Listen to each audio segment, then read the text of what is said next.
Hello friends வாங்க வாழைக்காய் Cola உருண்டை செய்யலாம். 3 வாழைக்காய் எடுத்துக்கிறோம். குக்கரில் அரிஞ்சு அலசி குக்கரில் போட்டுக்கோங்க. மஞ்சத்தூள் கொஞ்சம் சேர்த்துக்கோங்க. சேர்த்து குக்கரில் ஒரு 3 விசில் விடலாம்.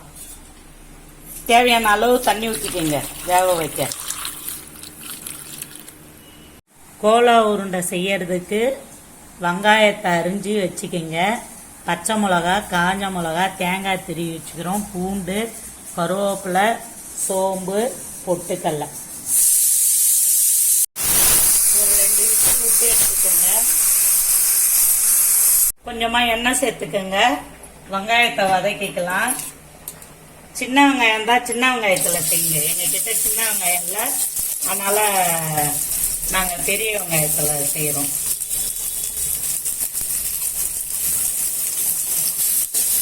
நல்லா ஒரு வதக்குங்க. மிளகா சேர்த்துக்கங்க. 4 காஞ்ச மிளகாயும் சேர்த்துக்கங்க. சேர்த்து எல்லாத்தையும் ஒன்றா வதக்குங்க. பூண்டு சேர்த்துக்கங்க.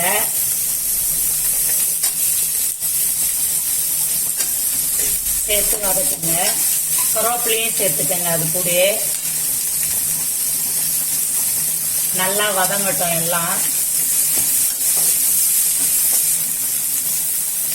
சோம்பு சேர்த்துக்கங்க. நல்லா வதக்கின பிறகு தேங்காயை சேர்த்துக்கலாம். தேங்காய் திருவி வச்சுக்கிறோம். தேங்காயும் சேர்த்துக்கங்க. அது கூடயே நீங்க பத்தையா கூட போட்டுக்கலாம். நாங்க சீவிட்டோம். நல்லா ஒரு வதக்கி விடுங்க. நல்லா வதங்கட்டும். எல்லாத்தையும் நல்லா ஒரு வதக்கியாச்சு. அதுக்கு பொட்டுக்கல்லையும் அது கூட சேர்த்துக்கங்க.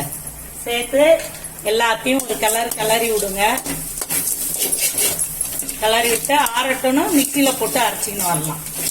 வாங்க. தேவையான அளவுக்கு சால்ட் சேர்த்துக்கங்க. கல்லுப்பு சேர்க்காதீங்க இதுக்கு. ஏன்னா நம்ம அதுல தண்ணி எல்லாம் போட போறது இல்ல, குறப்பா தான் அரைச்சிட்டு வர போறோம். அதனால சால்ட் உப்பு சேர்த்துக்கங்க. நிறைய சேர்த்துறாதீங்க.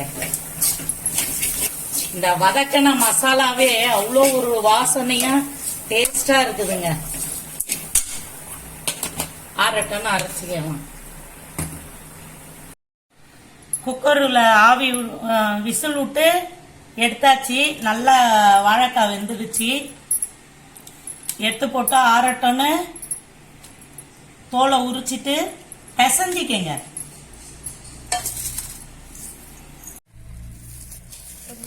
பெருங்காயத்தூள் சேர்த்து பிசைஞ்சிக்கங்க. எல்லாத்தையும் உருண்டை பிடிக்கலாம். எண்ணெயை காய வச்சுக்கங்க. வானல்ல எண்ணெய் காயட்டும். உருண்டை உருட்டிக்கலாம். கோலா உருண்டைக்கு உருண்டையை உருட்டி வச்சுக்கங்க. குட்டி குட்டியா உருட்டிக்கங்க. உள்ள அப்புறம் வேகணும்ல, அதுக்காக தான். மொத்தமா உருட்டி வச்சுக்கணும்னா போட்டு எடுக்க ஈஸியா இருக்கும். நாங்க உருண்டையை உருட்டி வச்சுக்கணும். வாங்க, எண்ணெய் காயுது, போட்டு எடுக்கலாம். எண்ணெய் காயுது. உருண்டையை ஒன்று போடுங்க. போட்டு நல்லா செவந்து வரட்டும். செவராத எடுத்துடாதீங்க, அப்புறம் உள்ள வேகாத இருக்கும்.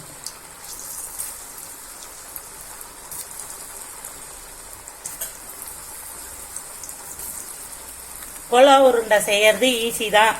இதே மாதிரியே உருளைக்கிழங்கு, கருணக்கிழங்கு, எந்தெந்த கிழங்கு ஐட்டம்லாம் இருக்கோ இதை மாதிரி செஞ்சீங்கன்னா சாப்பிட டேஸ்டா இருக்கும். பிள்ளைங்களும் விரும்பி சாப்பிடுவாங்க. வெந்துகிட்டு இருக்கு. நல்லா செவந்து வேகட்டும். அரை தீயில வச்சு வேக விடுங்க. முழு தீயில வச்சு வேக விட்டீங்கன்னா உள்ள வேகாது. செவந்துருதுன்னு எடுத்துருவோம். நல்லா வெந்து முடியட்டும். நல்லா செவந்து பொன்னிறமா ஆயிடுச்சு. இதை எடுத்துடலாம். எடுத்து வேற ஒரு பாத்திரத்துக்கு மாத்திக்கங்க.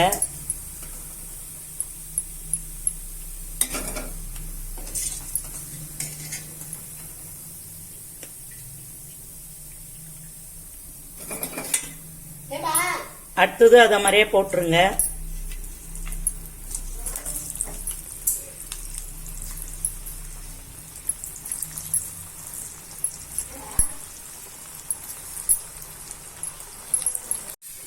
ரெண்டாவது இடு வெந்துன்னு இருக்கு, செவர வேவட்டும்.